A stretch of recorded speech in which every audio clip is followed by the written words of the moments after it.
let's talk about capital punishment here in episode 19. We execute about 25 people every year and have about 2,700 inmates on death row waiting to be put to death. Of that 2,700, though, how many are innocent? Every year we hear about a few lucky ones that are exonerated for a number of reasons, like lack of a fair trial, lack of evidence, or scientific evidence like DNA that proves that they're completely innocent, and yet they were on death row awaiting their execution. Let's think about it. There's something viscerally attractive about the old adage in the Old Testament, in Leviticus or Hammurabi's code, an eye for an eye, a tooth for a tooth. Now throw in some lizard brain revenge with a dose of zero chance of recidivism, because that's the rub, that's the primal urge, and why I think we should talk about it in context of how and why civilizations fail. And to get into this issue, let's take a look, and we're going to interview author Stephen Howe, whose recent book, The Deprived, gives us just such a perspective. And it's an interesting perspective because he's a European author at arm's length with the United States, giving us his opinion. And I think you'll like it. Our theme, all right, as a journalist, you can appreciate a theme, a connectivity. Every interview, the documentary, everything is about the collapse of civilizations, specifically the United States coming to an end. And I don't think the death penalty is a big reason why the United States empire is going to go away. But I do think it's sort of a, well, let's do the interview. This will be fun. Stephen, John Sweeney here. Good morning and afternoon to you in your where, Copenhagen? I'm in Copenhagen, Denmark, yes. Awful. But hey, why am I calling you on Skype, Stephen? What have you done recently that would attract our interest? Tell us. What's your name? My name is Stephen Hope. Hope. And you've written a book. Sorry? And you've written a book.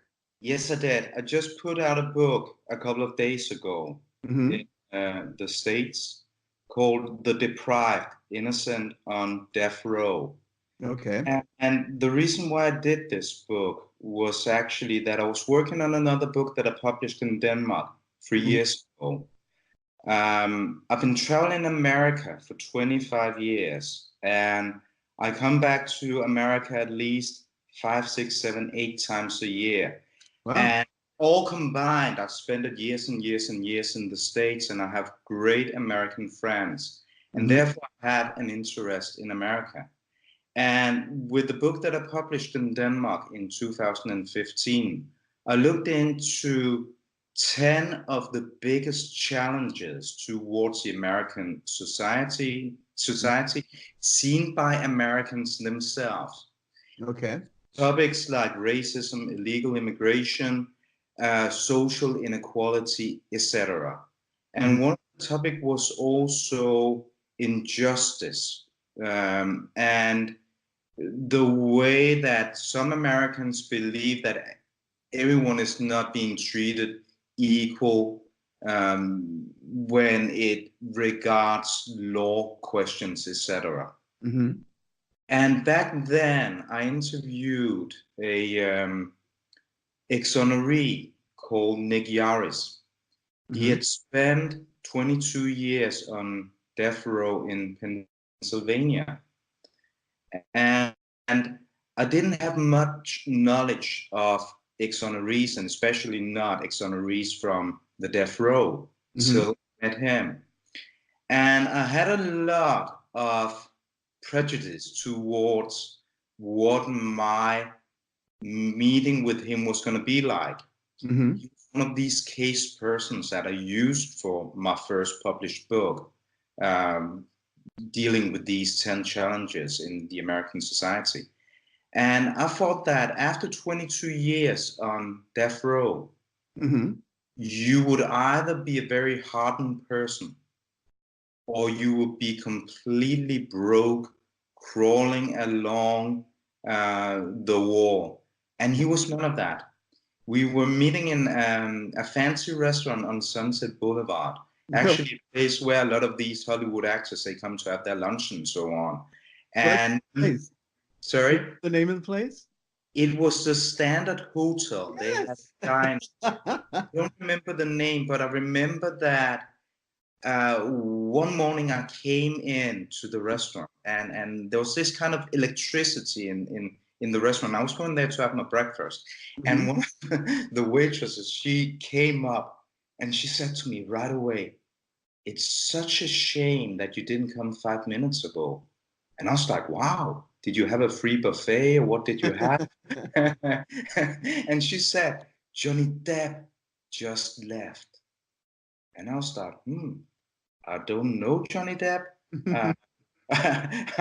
I'm not a teenager any longer, and so now it's like, yeah, it would have been fun to see him and so on. But there was an electricity in this restaurant because there'd just been this world famous celeb there, and I was like, okay, that's funny. But I actually experienced a bit later the same afternoon. A lot of things in this area of LA is so much centered about, people being rich, people being celebs and so on. When I did this interview with Nick Yaris, because he's a very, very charismatic kind of guy, and he stands out when he walks into a restaurant. And the opening chapter in my book with him actually takes place as I meet him restaurant, because everyone paused their conversations when he walked in the restaurant, because he's a charismatic guy. And people, that just had to, find out, did another celebrity walk in or not? And when they had decoded it, they continued eating. And I was terribly disappointed. I was there for like 10 days. And every time I walked into the restaurant, nobody gave a so, but that was how I met him. He was a very charismatic guy and very straightforward. And that surprised me right away. But what surprised me on a more deeper level was that I would expect him to be bitter or to be angry toward society and his surroundings, but he was not. He was very articulate, decent, kind guy. And he was talking in a way when he was being interviewed where I would, compare him to some of the professional sources that I've been interviewing over the years as a reporter. And it struck me that how can you spend 22 years on death row? He was actually at a time on death row in Florida after escaping from death row in Pennsylvania. And the guy next to him, in the cell next to him, was Ted Bundy. So if you live in that environment for 22 years, how can you actually be a very intelligent, kind, loving guy afterwards? And I guess that's because, first and foremost, he was innocent, just like you and I. He wasn't meant to be on death row, but he ended up there. So I guess that's one of the reasons that, he didn't come from a background as an evil person. So that's perhaps one of the reasons why he was, a kind guy. But I want to look into if that was actually something that was similar to a lot of ex-honorees, that they did not become bitter after being released and proven innocent. And when I started looking into a lot of different cases with the intention of writing The Deprived, I realized that these people that I've interviewed for the book, one actually fought 38 years to prove his innocence. And all of these people, they are the most loving, kind, decent people. None of them has shown towards me any kind of bitterness. Yeah, naturally, they do feel that they've been treated by society in a way that no one should. Mm-hmm. Yes, naturally, they also have some kind of anger within them towards what these sentences, wrongfully conviction, has done to them and their loved ones, like fathers, mothers, sons, daughters, etc. But they all show a kind of kindness, the kind of kindness and decency that society couldn't show them. Mm-hmm. And it surprised me in a very, very nice way that despite being the victim of so much injustice over years and years and years, these people, they still manage to be good, decent people, treating other people in a very nice and admirable way. And that also plays, or my investigations all started out after meeting Nick Yaris in this restaurant, seeing a charismatic guy, and wanting to see if he was just the only one of these ex-honorees being charismatic, nice, and so on. But it goes for all of them. They're really, really lovely people. So you never got to meet Johnny Depp? I never got to meet Johnny Depp, but afterwards. Who cares, dude? I was just kidding. The funny thing is, with this story is, afterwards I went back to the place that I was living in Denmark back then, a place called Aarhus. That is my hometown. It's the second largest town in Denmark. And I woke up one morning, I think a month after being to the Standard Hotel, missing out on Johnny Depp. And it turns out that I actually missed out on him one more time because he was playing with his band in my hometown. I didn't know. And he was actually staying at the hotel, like half a minute walk from my apartment in this. He'd been partying all night at the cafe where I used to go to quite frequently. So that was the second time. And I guess there's something about the third time. And I guess that it's just a question of time before Just a question of when. and offers me a role in a blockbuster movie or something like that. So, but you know what, if he by some chance should stumble over my new book reading about all the wrongfully convicted in America, will be enough for me. Oh, that's nice. Well, fuck Johnny Depp. Let's get back to the serious topic here. Yeah. All right. Now, for comparison's sake, our justice system is an adversarial one.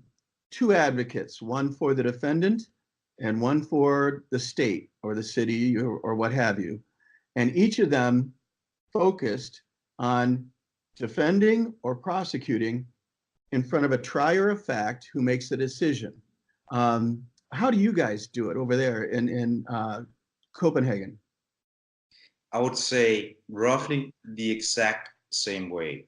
Yeah. I think that in a democracy you should do it that way.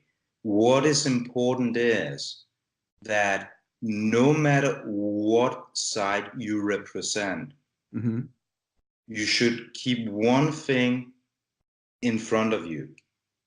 And that is always that the person you put on trial is innocent till proven guilty.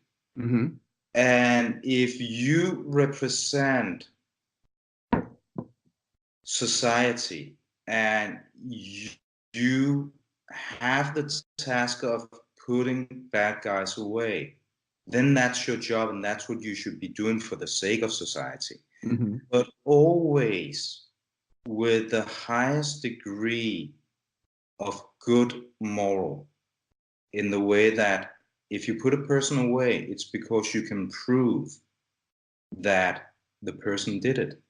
And if there's any doubt about the evidence that you're going to prosecute, then you should be a Your person big enough to actually decline your own case.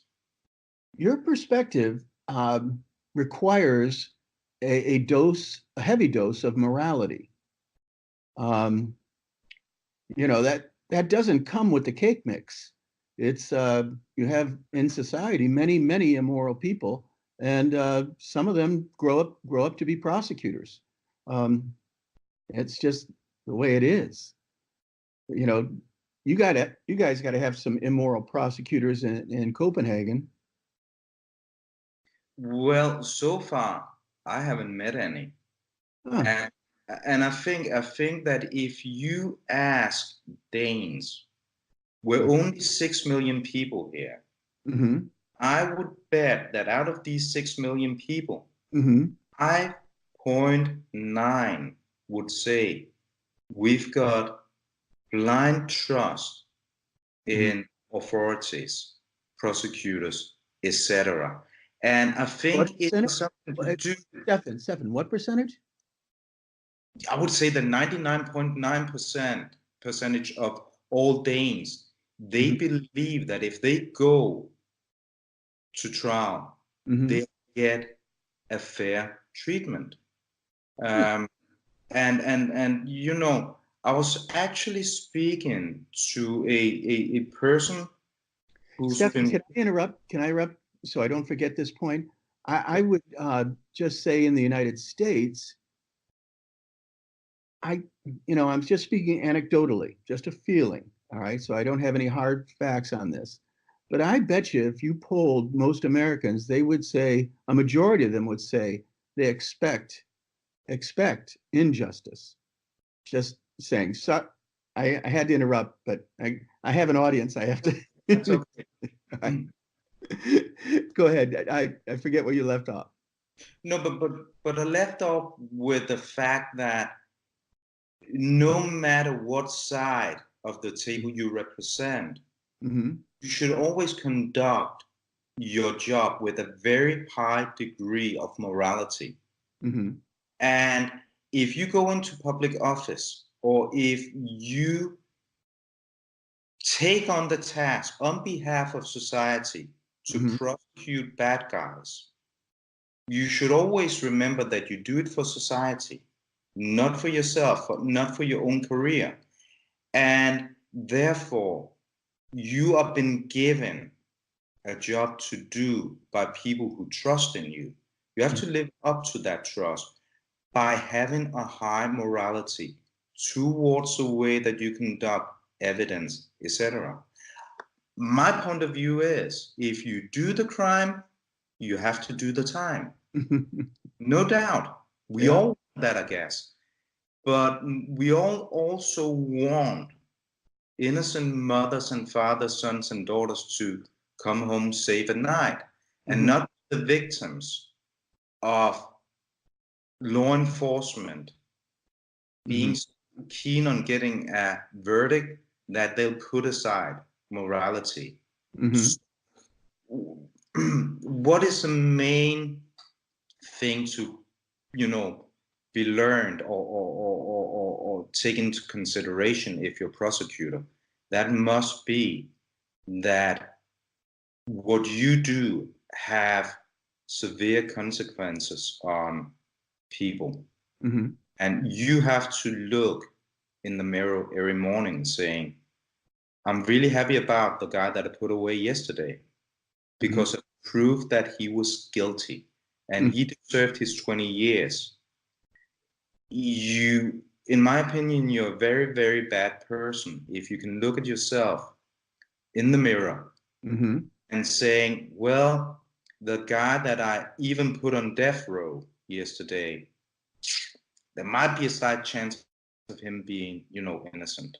You Mm-hmm. know, innocent innocence always have, you know, to be beneficial to a person.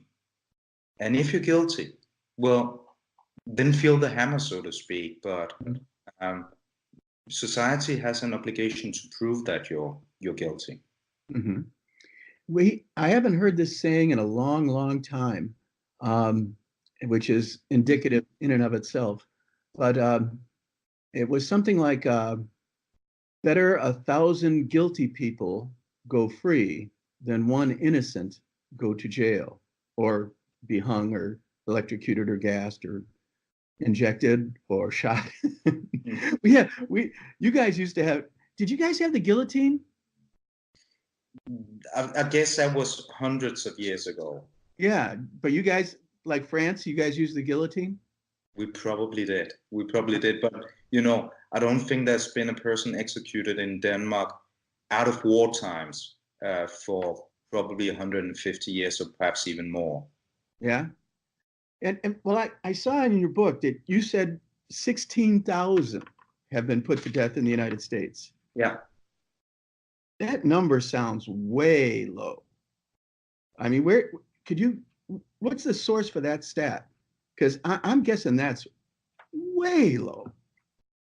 But we have to take into consideration that these numbers go also hundreds of years back. Right. So, everything might not have been reported as it is today. Mm-hmm. But I would say a source like the Death Penalty Information Center, Mm-hmm. that's a great source for all sorts of statistics. Okay. Concerning the death penalty. Mm-hmm. And in America, you've got some very well-functioning professional organizations like the Innocence Project, just to mention one, that also have a lot of statistics, facts, etc., that they put out. And you'll also find a lot of law schools around America looking into wrongful convictions and actually making estimates about the number of innocent Americans in prisons and so on. But a lot of the statistics and facts that I use in my book, I have obtained these facts from both national agencies. All right. So in your statistics, in your research, you've only researched state-sponsored. But I bet you if you took in all the statistics that are arising now, where the state looked the other way when the public decide to have a lynching on a Sunday afternoon, I wonder how many tens of thousands would be added to that. Because 16,000 sounds really low. I mean, literally, we used to hang people for entertainment. It's in our DNA. If Johnny Depp isn't killing somebody on a Pirates of the Caribbean ship, we're hanging somebody in the public square. But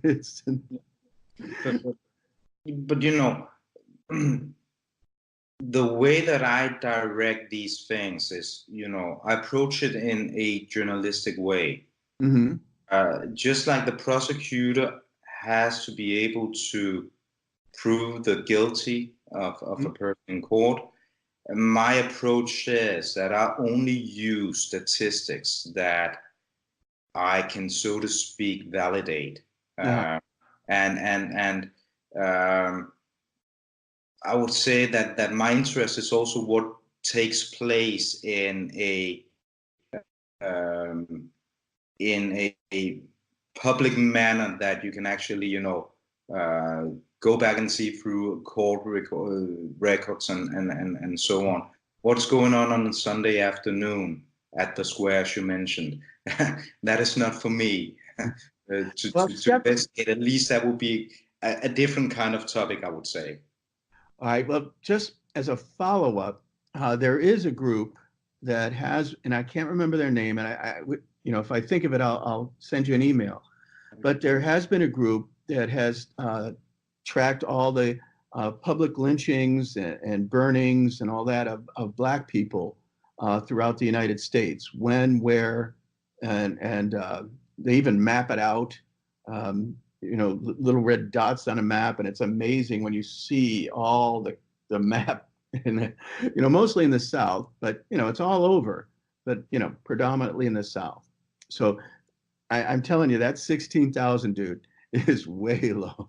So, for example, I used to live in Denver, and there's a bar there, and the walls are all covered with these old de rigueur photographs of, and by the way, it looks like this montage. And you know, sometimes when you look at a montage, it's more of a, you're looking at the big picture as opposed to the minutia, right? But if you go look at these photographs, every one of them is a public lynching in Denver, a different public lynching, and it covers the walls. So there was at least a couple thousand there. So. Yeah, yeah. No, but you know, the official number is 16,000, but whether there's a lot of executions that has not been reported or not, Mhm. I would say 16,000. That is still a lot of executions, isn't it? And especially We're not done yet, dude. We're gonna get back to us next year. We're gonna add to that, I'm sure. yeah, but And many will be innocent. Many yeah, will be innocent. and that is, you know, one thing is you can be in favor of the death penalty or not, Mhm. but as a human being, I would find it very hard to find any good argument for ever being in favor of executing an innocent person. And we know for sure that innocent Americans, they have already been executed. Oh, sure. So, you know, there's another I have saying. let me make an argument, okay? And I saw, you know, that there's no deterrence. There, you know, economically, it's too expensive. Um, what about entertainment value? With executions? Yeah. In what way? Well, the wall of that bar, all right? In every one of those public hangings, there was a massive crowd that came out to see it. Um, you know, I don't know if they're selling popcorn and you know, soda pop, but you know, they were there to be entertained. But I would think, and I would say that, I love by your hesitation, Stefan. Just you, I can hear your but I wheels think this turning. is a different thing, that the way that executions are being conducted today, Mhm. in the way that, you know, if you go back 200 years, people, they could turn up at the square and Mhm. they could see the execution. Right. You know, there's no access to the execution chamber today, and there's no selling popcorns or anything like that. So I don't see that there's any entertainment value Mhm. connected to executions today.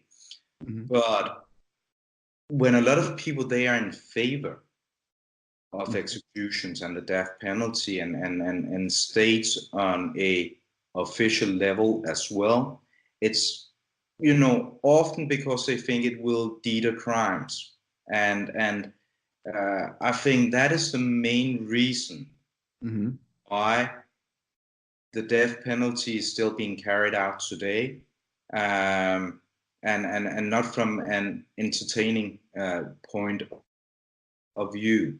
But one thing that still goes today as it did 200 years ago or Mhm. 300 years ago is it the right way to treat your own citizens or to deter crime Mhm. by actually, you know, executing people? Um, and we spoke a bit about the South early on. Um, the murder rates in the South, they're way higher than in, for instance, in the Northeast. Mhm. And still, the South is a part of America that carries out the most executions. So All if right, it, Stefan, I'm going to interrupt again because that is a win-win. All right. Not only are they hanging them down there, each other, but they're killing each other down there. And I'm a big fan of Darwin. And if that's that culling, that thinning of the herd, I think that's good long range for the United States. I think they should hang more Southerners. In fact, I think everyone from the East and West Coast should make it a holiday event, entertainment. Let's hang a Southerner this week, every Sunday. You got to be kidding. A little bit. Not a little bit, I hope a lot. Because, on a more serious level, it just proves that the more people you execute, Mhm. the lower your crime rates are not going to be. So why is it actually that you would use the death penalty if you do not achieve your goal by doing it? And Back to my point, all right, which was tongue in cheek, as we say. Sorry about the idiom. But it does accomplish something. We're getting rid of a lot of Southerners. We tried the Civil War. We killed off a lot back then. That didn't work. We're still stuck with them. And if they're killing themselves, glory be to Darwin. I think that there's a lot of beautiful and nice people from the southern part of the states. So You're breaking I up. do not You're agree breaking up. with There's a lot of what? There's a lot of what? Of nice people from the south part Name of five. America. Sorry? Name five. I'm kidding. You Steph, I'm totally fucking with you you. probably wouldn't know them. All right. So there's no deterrence. It costs too much. And yet we do it. All right. We know there's no, well, if we look objectively at this process, if we look objectively, no deterrence, costs too much. What other reasons would we use to kill somebody knowing no deterrence and, well, there's no recidivism, all right? Think of it, they're never going to, innocent or guilty, they're never going to kill anybody again. They're taken out of the gene pool. But what other good reason is there for killing all these people? I can't come up with the one. Mm-hmm. Because I don't believe in the death penalty. I believe in being hard on crime and criminals in the way that if you do a crime, then you should also do the time. And also believe that. Stefan, let's say you're guilty. All right, let's take the innocence out of the equation. And you're Ted Bundy, and you did it, and you killed all these women. What, if you were the judge, what sentence would you give him? No, but the thing is, Mm-hmm. we need to back up, because you can't take the innocence or the innocent out of the big equation, because you'll never know if you put an innocent person on death row. Sure, you know that Ted Bundy did it. Some will even admit to the crimes. Mm-hmm. But what about the so far 170 people that was put on death row and later exonerated? Until they were exonerated, Mm-hmm. they were guilty in the public eye as well. So how? I'm going to interrupt again. There was recently on 60 Minutes, there was an interview with the prosecutor of a guy who prosecuted someone, put him on death row. He got out, DNA, right? And the prosecutor to this day says, yeah, I knew he was innocent then. I know he's innocent now, but I don't regret a minute of it. And why not? I guess because he's a fucking asshole, dude. No, but, We have some of those over here. yeah, but the thing is, again, you know, By you the can, way, by the way, white prosecutor, black guy. yeah, but that's one of the things that I've also looked into with my book. Hmm. That you're more likely to go on death row if you're African American than if you're a Caucasian. Not just death row, anything, Sorry? anything. It's Yeah. not just death row, it's anything. All Yeah. right. Whether it's a possession of a little bit of marijuana or drunken driving or killing somebody or completely innocent and you're just walking your dog. If you're a black guy, you've got a tough road to hoe over here. Yeah. Um, Yeah. sorry about the idiom again. So, But my point is, you can get the innocent guy out of his cell, but you can't get him out of his grave.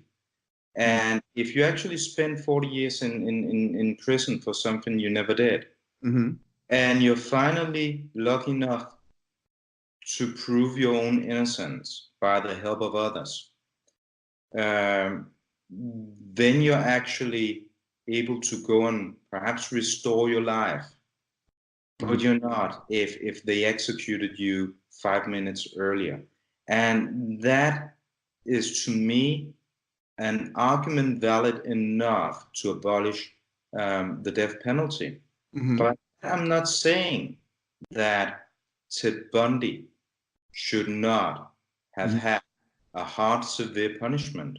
Of mhm, course it should. And most people would be in favor of that. But the thing is, Ted Bundy, mhm, that would probably have been more miserable if he was spending it in a small cell in solitary confinement for the rest of his life mhm, than actually, being executed. Um, so, in my opinion, it's a win-win mhm. abolishing the death penalty. We make sure that innocent people are not being killed. We make sure that we as a society do not think that we're actually entitled to kill our own citizens. And Mhm. at the same time, we make sure that criminals they pay for the crime that they commit. Sounds fair. Now, what other countries still have the death penalty? Do you know? But when you compare the use of capital punishment in Hmm. America to other countries, Hmm. you'll have to compare to countries such as Iran, Hmm. Saudi Arabia, Iraq, China, Pakistan, etc., Yemen, North Korea. and North Korea. It's not like I'm saying right now, Now, okay, wait, wait. we Oh, need, Stefan, what about entertainment value? Didn't the guy, what's his name in North Korea? Didn't he kill his uncle with a missile? um, you would know more about that, it Uh, sounds. yeah, But he took no, him out. I'm talking like a surface to air missile, aimed about five of them, got everybody around and they watched and they just blew him into little pieces. Come on. That's Johnny Depp stuff, man. and definitely something that has nothing to do with death penalty in America. Well, But I disagree. I disagree. All right, uh, because it's my job to be provocative. All yeah, right. Um, and and I and say you're that, doing a good job at it. thanks, brother. Um, I say that's similar in that in order to have the death penalty, you have to have an issue with the sanctity of life or lack thereof. Um, Life has less meaning, or it's not as precious in, say, Iran, China, North Korea, Texas. Um, and so, therefore, life can be extinguished because it's not as important to some people.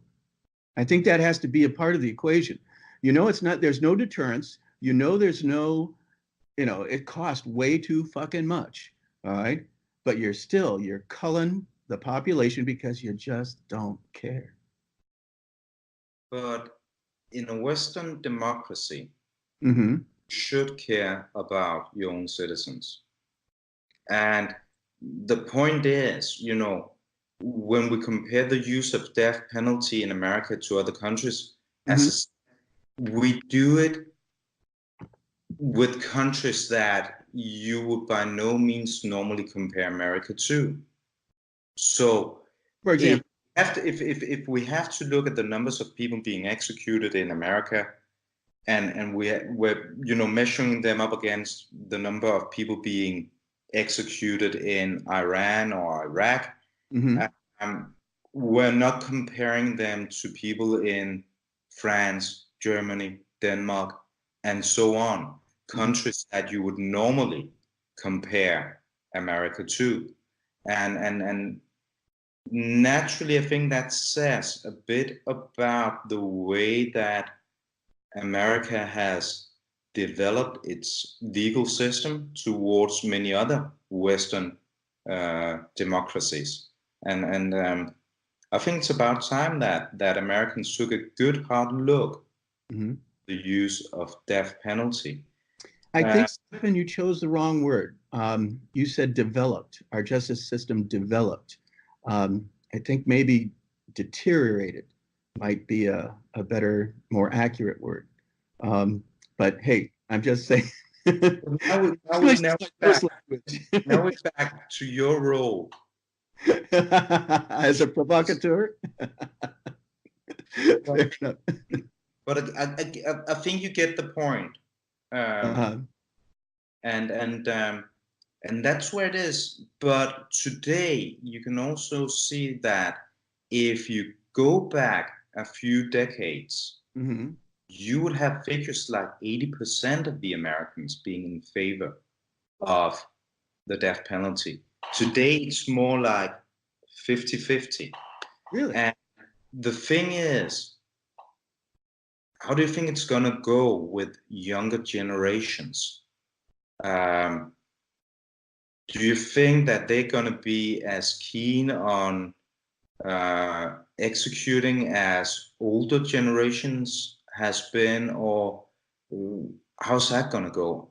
Personally, I think that, going from 80% just a few decades back to now 50%, that's gonna decline. And I think that within actually very few years, you'll see that more and more states are actually gonna abolish the death penalty. And I think that's the right way to go. Because as I've said a couple of times, it doesn't mean that criminals won't go to prison. They will. It just means that a lot of innocent people will not be killed before it can be proven they were just fathers and mothers, sons or daughters that was at the wrong place at the wrong time. So, for these people, most of the people who have been exonerated from death row, it has taken years and years and years. Well, technology had to get, DNA has had an important role in that. But having these people on death row with a sword of Damocles hanging over their head every morning they wake up, just knowing that there's a finite time, everyone has a finite time, but they're told they're going to die on a date certain, and someone's got their thumb on them when they wake up in the morning, and that goes on for 20, 30, 40 years while technology catches up. All right, now, is that the next phase that these guys have to look forward to, is a new type of technology that'll let them off the hook? I mean, God, that's not a lot of hope, man. I would, when we started this interview, you were talking about that very charismatic guy. I would have turned into mush. I would have turned into wet noodle oatmeal type shit. But anyways, I'm making a speech. but I think that what I've realized with some of the people that I've interviewed for my book is that many of them, they were just about to break down and give up hope before they were exonerated. But I think that they have been taught one thing, and that is, if you become as cruel and bitter as others have been to you, then there's not really any life to restore afterwards. And I think that's why they have gone in the opposite direction. They know what cruelty and bitterness can do to a person. So I think that's why they're very eager and keen on being good people afterwards. And also think that if you know you're innocent, then I think it's within most people that they need to prove to their sons and their daughters that they are not the ones that they are portrayed and convicted as. To me, it would be very important actually showing my daughter that I was not the rapist, the murderer, etc., that I was convicted of being. And I think that's driving a lot of these people. But also that if you have a death sentence over your head, I guess that most of us will do anything within our means to remove that sentence, because most of us enjoy living. And I guess that goes as well for people on death row, no matter how hard it may be being on death row. But you see people getting through decades on death row and getting out on the other side as innocent people. And that must be a will to live that gives them that power. But in connection with, How many people did you interview that got off? I've interviewed a lot of people, but not all of them are in my book. But in my book, you'll find six people who were on death row before being exonerated. And I tried to find exonerees that had different stories to tell. One of them is a wonderful woman, Sonny Jacobs, who was convicted together with her husband for two police officers in Florida. Both of them went to death row. Unfortunately, Florida succeeded in executing her husband before he was actually proven innocent. So he's actually, unfortunately, a proof of an innocent person being executed, because they're both proven innocent afterwards. And in my book, she tells him, the deprived, what it's like being a woman on death row, but naturally also how it affected her that they executed her innocent husband. Another of these exonerees tells what it's like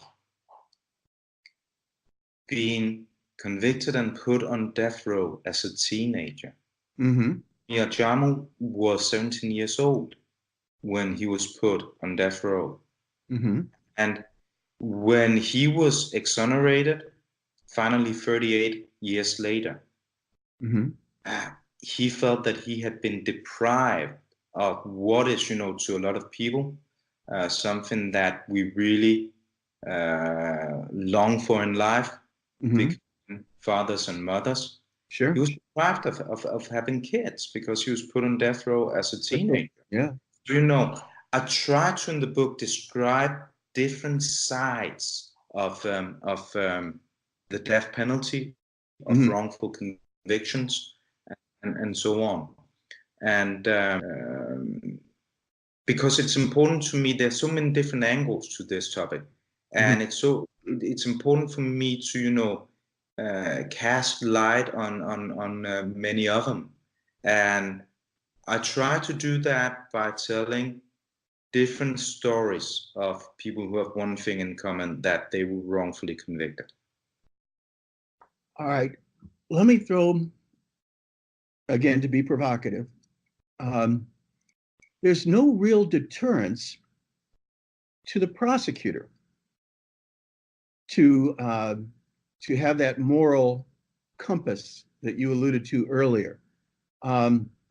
What if there was some sort of price that the prosecutor pays, like that guy in Louisiana I referred to? Knew he was innocent when he prosecuted the guy, knew he, and when the DNA proved he was innocent, he said, I'm cool with that. What about that guy? Shouldn't, yes, the state of Louisiana paid that guy some compensation that was, released, exonerated. But the prosecutor has paid no price. What if you had a deterrence like that hanging over the prosecutors? Because if they knew that that was a possibility, might they not hesitate? Wouldn't there be some deterrence there? What do you think? Just spitballing here. Yeah. I don't know anything about the specific case that you mentioned from Louisiana, but overall, in general, mm-hmm. if a prosecutor came and admitted that he had put an innocent person in mm-hmm. prison, no matter if it's for 5 years, 10 years, or for life, Mm-hmm. admitted that he knew that he was sending an innocent mother or father to prison, Mm-hmm. then in my opinion, mm-hmm. he should be the one going to prison. Because now we're back where we started. If you're a prosecutor, now could we hang him in the could we hang him in the public square? As you probably know by now, not in favor of hanging anyone. All right. No, but he should. Mm-hmm. He should be serving time mm-hmm. for putting an innocent person in prison. Mm-hmm. He knows that he's actually doing that. Mm-hmm. And as I was saying, we're back to where we started. If you're a prosecutor, you've been given mm-hmm. kind of a gift by society. We have trusted you. A duty. A duty. We've trusted you with actually acting on behalf of society from the highest moral standards. Mm-hmm. And if you put an innocent person in prison and you know you're doing it, you're doing the complete opposite. And then you should be really ashamed of yourself. And the first thing you should do is actually quit your job. And the second thing is putting on a jumpsuit. An orange one, right? Now, I would say that there are certain areas of the country where the society would like to see the prosecutor put a certain type of group to death.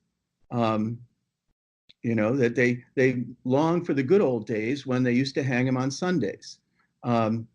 So what if the prosecutor is actually doing the dirty work of the society in which he lives? Boy, man, you took a pause there too, didn't you? Yeah, but that's because your theory is not one that I see has been proven that specific parts of society want specific persons to be executed and so on. Oh, really? No, but you've been over here to the United States a number of times. The cops have, up until recently, the cops were shooting black kids just for shits and giggles. But the important thing is saying that out of 100 cops, mm-hmm. hopefully 99 of them are doing a good, decent job. Mm-hmm. I'm not the kind of guy who believes that all cops are bad people. I'm actually say that. I can say that. No. But I'm on the other team. I actually believe that the majority of prosecutors mm-hmm. and law enforcement officers are trying to do the job in a decent way with the highest morality, mm-hmm. and they're actually good at it. The problem, that's the few who's not. Mhm. And again, coming back to your question, I Mhm. think the majority of Americans, they want people to be treated fair and equally. Mhm. Uh, and the problem is just that there are certain parts of society Mhm. that are likely to go to prison for crimes that they didn't do. Mhm. Uh, and that's a huge problem. And even a huge section of the society that might have done the crime, but their sentence is far more extreme than, say, a young white guy. A young white guy can rape a college girl and he gets 6 months. A black guy does it, you know, 60 years. There's a little bit of difference in the way we do it. Now we can beat this dead horse, all right? But let me ask you a question. Um, how does the Europeans in general view the United States and its state of affairs now? I know you can't speak on behalf of all Europeans, but just give me a feel for what's going on. The reason why I ask is when I lived in Europe, George Bush was president, and I lived at Paris and Prague, and I went all over. Um, and everyone would come up to me when they heard the accent, and they would just say, "Bush," and walk away. Yeah, I mean, it was an insult. Now they call it dropping the mic. Do you guys have that expression over there? Dropping yeah, the mic? I yeah, made my point, drop the mic and walk away. yeah, yeah, Just said Bush. yeah. What's it like over there now? We're killing people here that are innocent. Um, the cops are shooting everybody, mass mass killings. Everybody gets a fucking atomic warfare gun in their hands. Mm. Um, everybody's a cowboy killing each other over here. What do y'all think? I'm probably gonna disappoint you on this one Okay.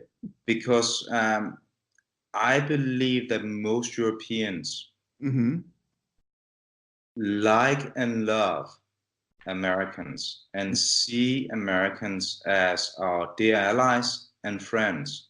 One thing that is very, very important to Mm-hmm. remember is one thing is a Dane to an American. Mm-hmm. Right now, I'm seeing you as my friend, as my close ally, and I see 320 million allies in America right now. I Mm-hmm. have nothing against my American friends, and I'm sure that most Europeans do not. Another thing is politics. Mm-hmm. Right now, it seems like there are certain things that we do not agree on. Mm-hmm. Uh, Europeans versus American politicians. Um, but that has nothing to do with the relationship between the people of different nations. Mm-hmm. And um, I still believe that no matter who's in office in America, Mm-hmm. Europeans cherish Americans a lot. And I'm sure that the person who walked up to you and said, Bush, back People, and many people. the many people, they had nothing against Americans. They Uh-huh. might back then disagree with Bush. Mm-hmm. And Europeans, they have nothing against Americans today, but they might not agree with Trump. Mm-hmm. That's from a European point of view.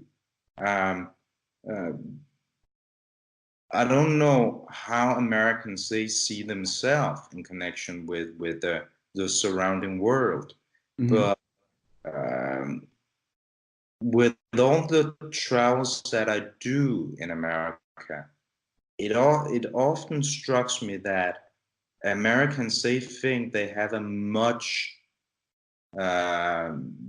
better reputation outside of America than reality is. Mm-hmm. In my point of view, I'm much more concerned with what's going on in a lot of other countries from a political point of view. Mm-hmm. than I am in America. I do not agree with everything that's going on in America and with the current administration, but I respect that. Despite the fact that I do not see eye to eye on things always with Trump, I respect that he has been elected as a president in a democracy. If Americans do not want Trump, Now, Stefan, for the record, he did not win the popular vote. He lost the popular vote by 3 million. Yeah, but you need to change your electoral system. Yeah, no shit. Yeah. Let me ask you a question. I think that Europeans, they love Americans and like Americans and see Americans as a close friends. No president, being Bush, Obama, Trump, or who's going to be next, can, change that fact.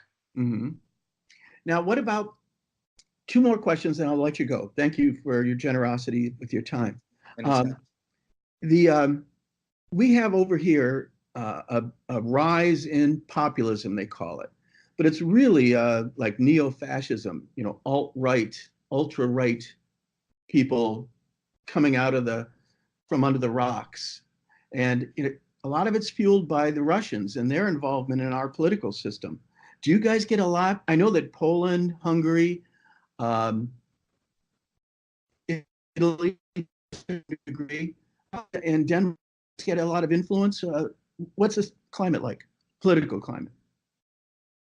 Towards Russia? Towards Russia, towards the rise of populism. I see them all as one and the same. That a lot of it's fueled by the Russians, and they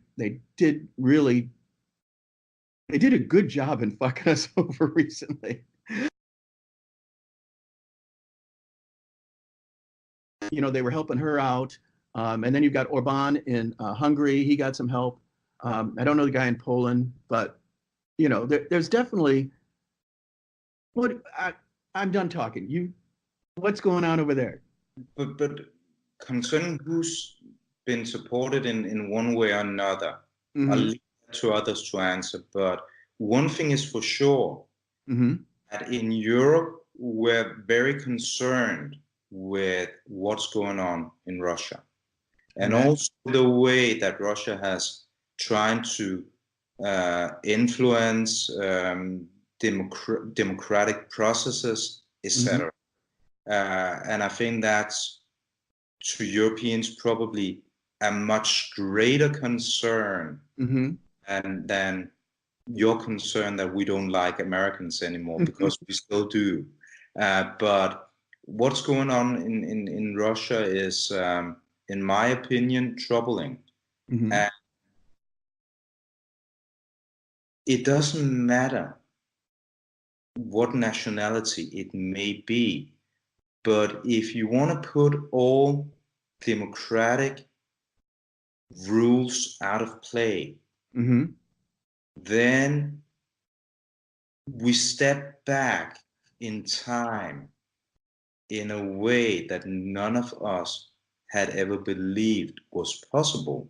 Who would have thought that we would have this conflict right now in the Western world with Russia after the fall of the Berlin Wall? And shocking, isn't it? That's shocking. Yeah, it's very troubling. And another thing is that one of the things that we're talking about all the time, fake news. And I know there's a person in America who likes to use that expression very often. I never heard it before. I don't think that we necessarily should, in the first place, focus on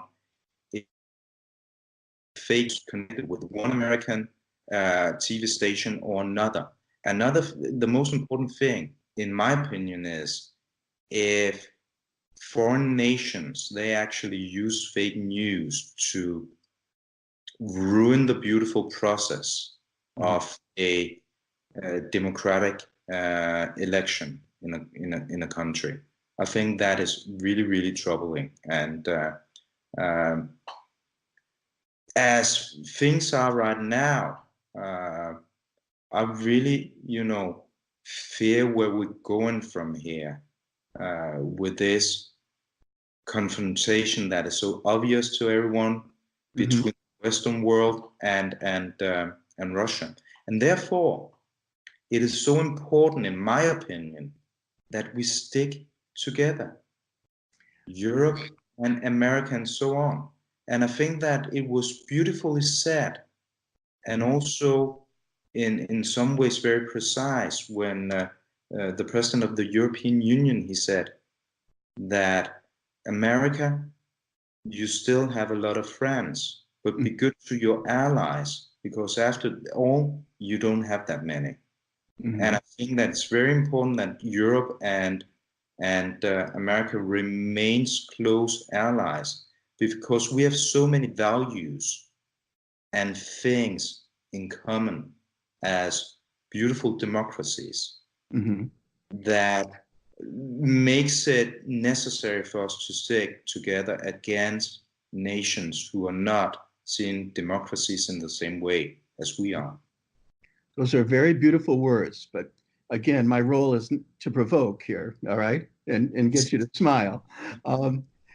What if, and to bring this full circle, what if we find out and we prove beyond a reasonable doubt that Donald Trump is a treasonous Russian agent? What if we find that out?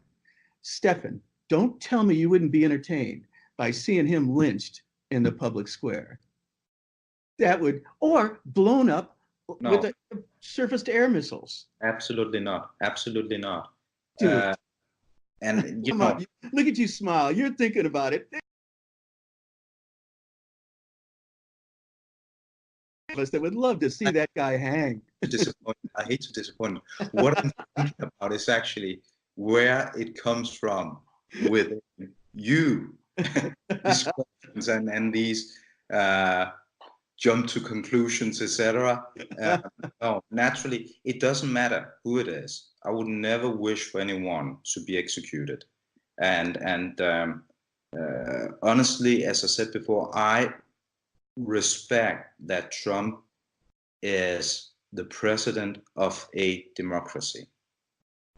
Even if he lost the popular vote, you always, in democracy, you always have to respect the leader of it. That doesn't mean you shouldn't challenge, because that is the obligation of the society and of the population, always to challenge and always to put your vote where it makes a difference that you want it to make. But going back to your joke, as I hope it is, no matter who it is, I would never, be in favor of a democracy executing anyone. And if you, as a politician, now there's an exception to every rule. All right, there's an exception to every rule. There has to be.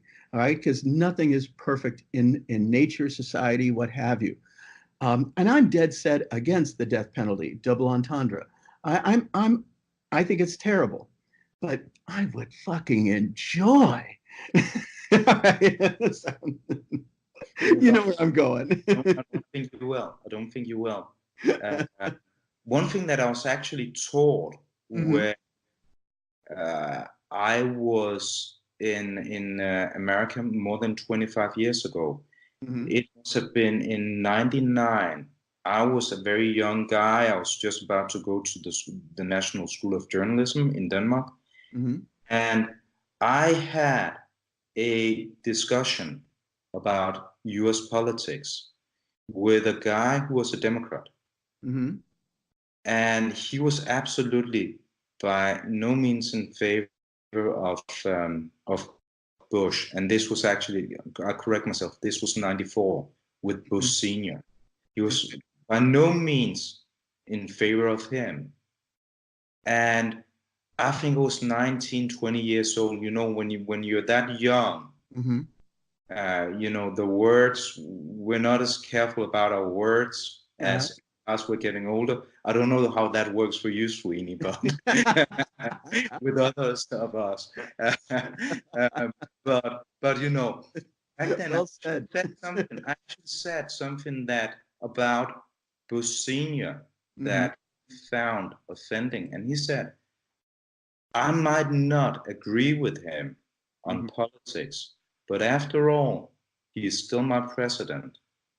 And I was probably saying something like, I thought that he was a fool or something like that, because I'm not the kind of guy, as you probably find out by now, who screams and curse and stuff like that. So it was actually probably something that was very, low key that I said. But, being those 19, 20 years old, I actually took that into consideration and I agree. No matter if you are in favor of an elected person, then this person should always be treated with respect. So from my political views, if where I put my vote, if that's not come through at an election, I will still be talking in a kind and respectful way about my opponents.